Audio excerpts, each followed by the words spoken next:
أعوذ بالله من الشيطان الرجيم بسم الله الرحمن الرحيم وصلي وسلم وبارك على سيدنا ومولانا محمد وعلى آله وصحبه والحمد لله رب العالمين ربنا زدنا علما وعملا وأدبا وفهما السلام عليكم ورحمة الله تعالى وبركاته.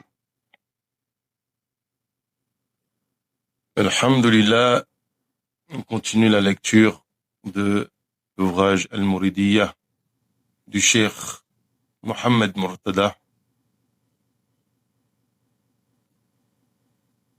Et on rappelle l'intérêt de ces lectures, c'est que premièrement, revenir sur une formulation orthodoxe, du moins une relecture profondément orthodoxe de l'islam qui répond aux problématiques que l'on connaît aujourd'hui. C'est-à-dire que un certain nombre de mouvements réformistes ont pensé pertinent de proposer une relecture de l'islam. Nous avons critiqué et nous critiquons toujours ces visions, mais il ne s'agit pas seulement de les critiquer, mais aussi de dire ce que l'islam traditionnel propose. Deuxième aspect, c'est effectivement présenter l'orthodoxie mouride et par conséquent l'alignement clair et évident de l'orthodoxie mouride sur l'orthodoxie sunni. Pourquoi ce livre-là, effectivement, joue ce rôle-là? C'est même l'intérêt de l'auteur. C'est l'un de ses objectifs. Et dans un premier temps, il nous présente le cheikh, radiyallahu anhu, ses écrits, d'une certaine manière son parcours, les tribulations qu'il a connues à travers sa relation avec les colons parce que cela fait partie de son cheminement spirituel. Et la troisième partie de l'ouvrage traite principalement de la confrérie et de ses fondements. Et nous étions sur l'explication de qu'est-ce que le tasawwuf et de certaines questions, certains sujets du tasawwuf, certains chapitres du tasawwuf qui font consensus.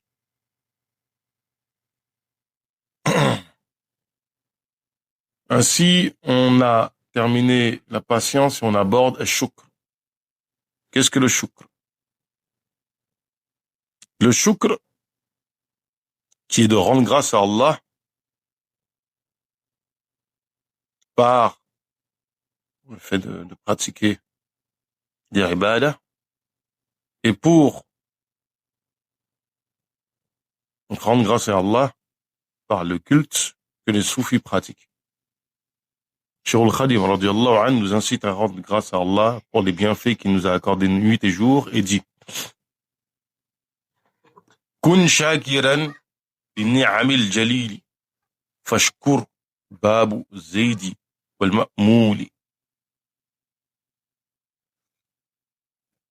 C'est-à-dire, alaykoum salam, fait preuve de shukr envers Allah pour ses faveurs, car telle est la porte de l'augmentation des dons. Il dit aussi: wal tashkur na'amata bi shuhudi bi kawniya minnata dhil abidi.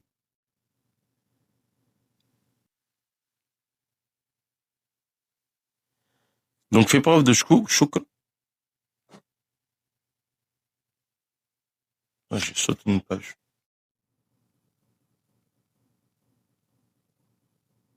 En faisant preuve de reconnaissance, en témoignant des faveurs qu'il t'a données.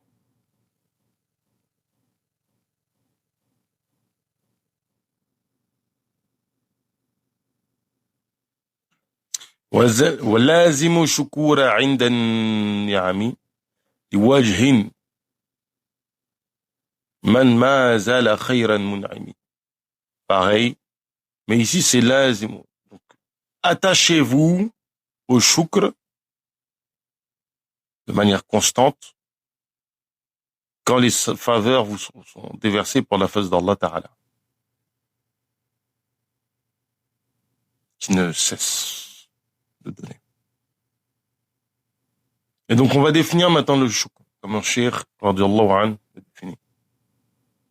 حقيقة الشكر حقيقة شكري لدى من علم شهودنا من ذي الجلال النعم وعمل بها لسانا وجنان في كل ما يرضى وركنا يستبان منا التواضع منه قادر تكبر على الغني ذي الكبر وعد من جملتها إخلاص أعمالنا لمن له l'ashkhas.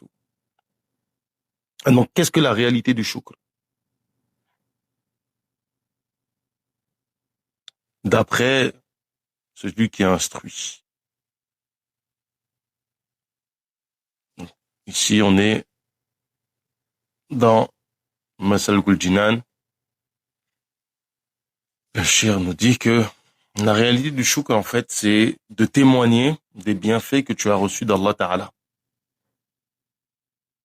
À noter aussi que le nom utilisé, c'est Dhil Jalal. Donc, il y a encore un lien entre le bienfait divin et sa majesté.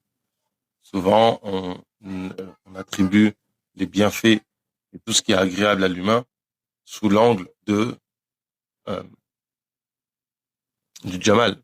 Ici, le shir le manifeste sous l'angle du Jalal, c'est-à-dire tourne-toi vers Dhil Jalal. Il y a une allusion ici subtile au fait que il faut, de façon claire, manifester même je dirais pas dans les épreuves, mais même en cas de difficulté, en cas de ce qui nous est désagréable, témoigner des bienfaits d'Allah. C'est ne pas être ingrat parce qu'à un moment donné, les choses sont difficiles et désagréables pour nous. Et ce qui va être vraiment intéressant ici, parce que le cheikh va être clair sur justement, il va donner une mise en pratique évidente, claire, du shukr. Parce que le grand souci, c'est que, je me rappelle, j'ai une anecdote comme ça il y a des années, j'avais entendu un prêche sur le shukr. J'avais trouvé très bien. À la fin, je suis allé voir l'imam. Je lui ai dit ça fait une dizaine d'années, donc je connaissais vraiment pas grand-chose. Moi, ça fait plus de 10 ans même. Et je connais toujours pas grand-chose, mais je connaissais encore moins qu'aujourd'hui. Et je lui ai demandé, mais comment on fait ça le shukr? C'est quoi la formule? C'est quoi? Je sais qu'il m'a dit, non, il n'y a pas de formule, c'est le shukr, voilà, c'est comme ça, c'est le fait de remercier Allah. D'accord. Et là, en fait, on a une réponse claire, pratique. وَعَمَلٌ بِهَا لِسَانًا, d'œuvrer, que ça soit par ce que tu dis avec ta langue, وَالْجَنَانِ, dans tout ce que tu fais comme action, donc tes actes, tes paroles,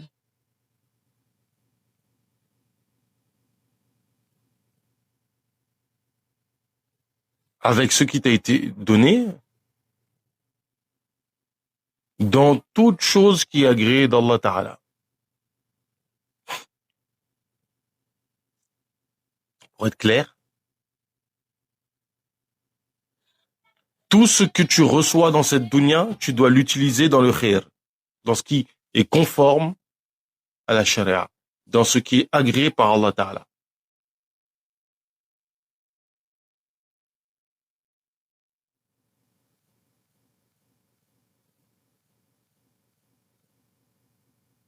À partir du moment où tu fais ça, tu pratiques le shukr.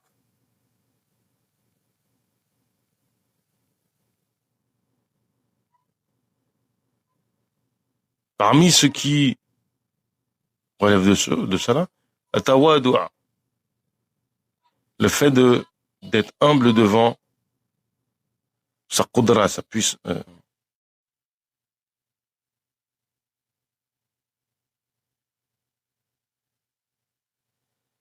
devant sa superbe, sa grandeur.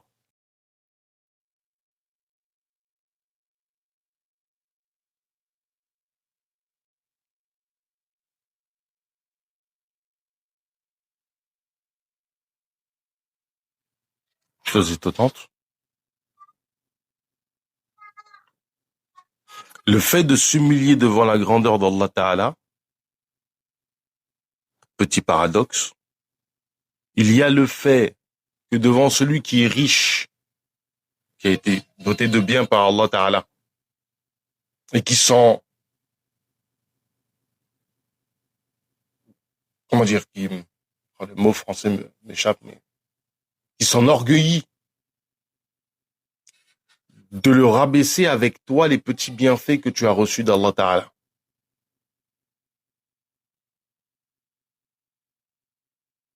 En gros, c'est plus ou moins rappeler aux riches que, mais on t'a de la richesse qu'on t'a donnée, si tu l'utilises pas dans le khayr, faut que tu redescendes, ça ne sert à rien. Tu vas mourir. Tu n'es pas éternel. On compte aussi l'ikhlas dans les actes.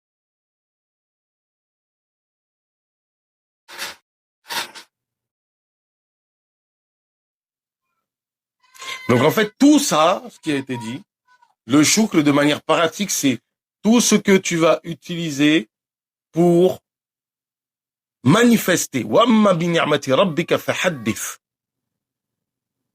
Le fait de quoi? De présenter les bienfaits que tu as reçus d'Allah Ta'ala. Et de les utiliser dans quoi? Dans le bien. On t'a donné de l'argent, tu fais sadaqa. Tu le confies à des œuvres pieuses, etc. Tu as de la science, tu la transmets. Tu as de la force, tu l'exerces pour défendre le faible. Etc., etc. C'est comme ça que tu pratiques le shukr. Ad-darajat al-shukr. Les degrés. له لدى القوم 3 درجات عليها ووسطى ثم دنيا بالثبات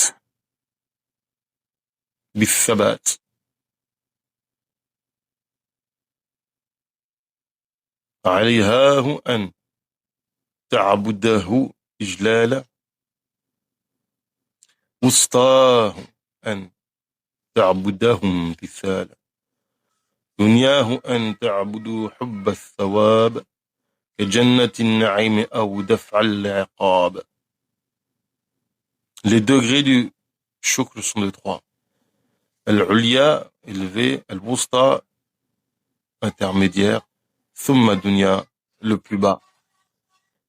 Le plus haut, Ulyahu, le plus élevé, c'est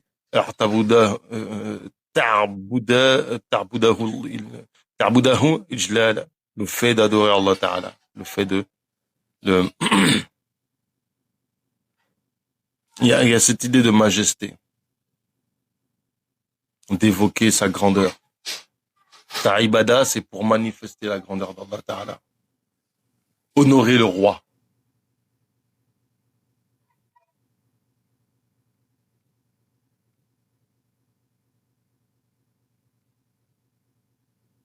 Le deuxième degré de shukr, c'est lui obéir du fait qu'il t'a ordonné. En fait, comprenez la nuance, c'est que dans le premier cas, c'est parce qu'Allah Ta'ala, du fait qu'il est Al-Jalil, Zul Jalal, vous estimez qu'il mérite l'adoration. Et que on vous l'ordonne ou qu'on vous l'ordonne pas, ça ne change strictement rien. Vous cherchez à honorer Allah Ta'ala pour sa grandeur, parce qu'il le mérite. Dans le deuxième cas, vous obéissez du fait qu'il vous a donné un ordre. Vous voyez un petit peu ça comme aujourd'hui si il y a quelqu'un que vous estimez, que justement vous allez vers lui pour lui manifester votre estime. Et le cas où même quelqu'un que vous estimez, vous vous attendez en fait qu'il vous demande. Bon, on fait ça. Ah, mais tu m'as pas demandé. etc. Le niveau le plus bas, c'est d'adorer Allah Ta'ala par amour de la récompense, par désir de la récompense. Comme quoi? Comme le paradis qui est un bienfait, ou le fait de repousser le châtiment. Les faveurs d'Allah Ta'ala sur le ibad, ala abdihi, sur son esclave, sont indénombrables. On ne peut pas les compter. Si on devait ne serait-ce que là, à l'instant présent, sur l'espace de 3 secondes, compter les bienfaits qu'Allah Ta'ala nous a donnés, on ne pourrait pas.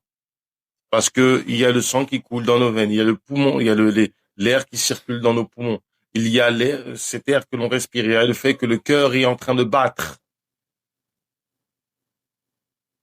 Le fonctionnement de notre corps, en l'espace de 5 secondes, le nombre de bienfaits sont indénombrables.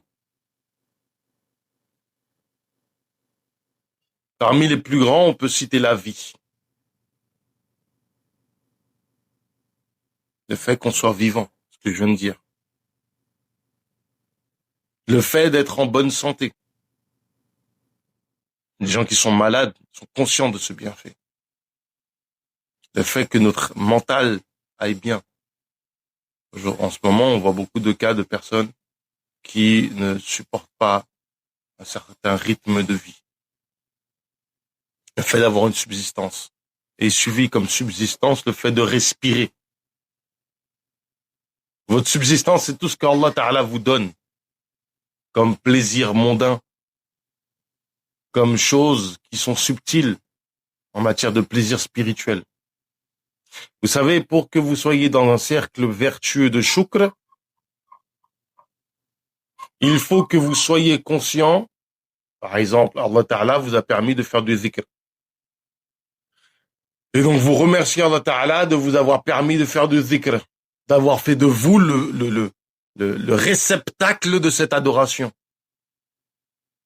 Donc vous êtes le réceptacle de zikr, vous en êtes conscient, donc vous remerciez Allah Ta'ala, mais ensuite, vous remerciez Allah Ta'ala de vous avoir permis d'être conscient que ceci est un bienfait. Mais ensuite, vous prenez conscience que le fait qu'Allah Ta'ala vous a permis d'être conscient que c'est un bienfait est lui-même un bienfait. Et vous ne cessez ainsi d'aller dans un cercle vertueux de ibadah et de shukr. La simple prise de conscience est une ni'ma et relève du rizq d'Allah Ta'ala. Le fait d'être guidé sur le droit chemin. On est dans le mois du Mawlid. Comment ne pas manifester cette ni'ma d'être musulman? La plus grande des bienfaits, c'est l'islam.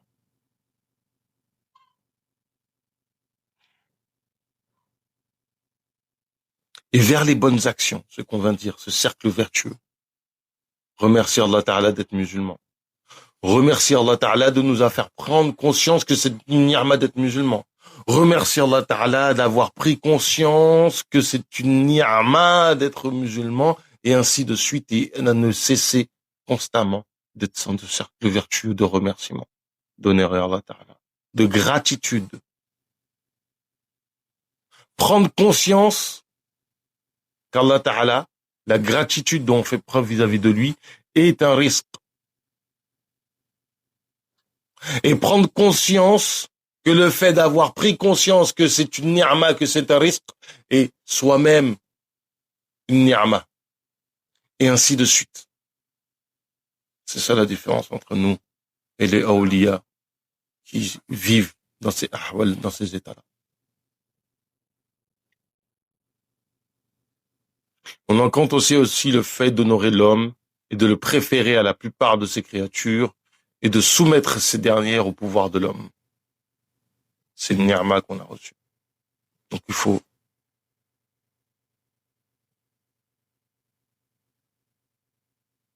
c'est une ni'ma qu'on a reçue, et justement, ici, ça nous rappelle que on a un devoir de bien se comporter avec cette dunya. Parce que justement, la façon de pratiquer le shukr, c'est que dans cette dunya, on se comporte avec les choses qui nous entourent comme il se doit, d'une façon qui est conforme à la loi. Ne pas détruire notre environnement. Ne pas détruire notre environnement, c'est du choc. Lorsque tu consommes des fruits d'un arbre, ne pas détruire cela. Parce que si tu le détruis aujourd'hui, demain tu n'auras plus rien. Et tu auras détruit de façon inappropriée. Tu n'auras pas laissé ce bienfait à ceux qui viennent après toi. Tu as manqué de choc, manqué de gratitude. Parce que Allah Ta'ala t'a donné, tu as détruit ce qu'il t'a donné. Regardez comment ça nous touche, ça nous blesse lorsqu'on offre un cadeau et que la personne le néglige.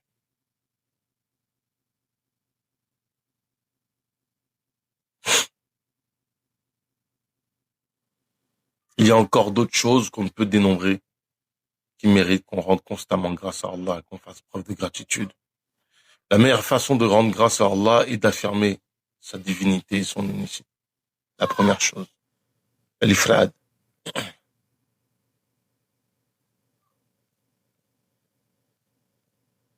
La première chose.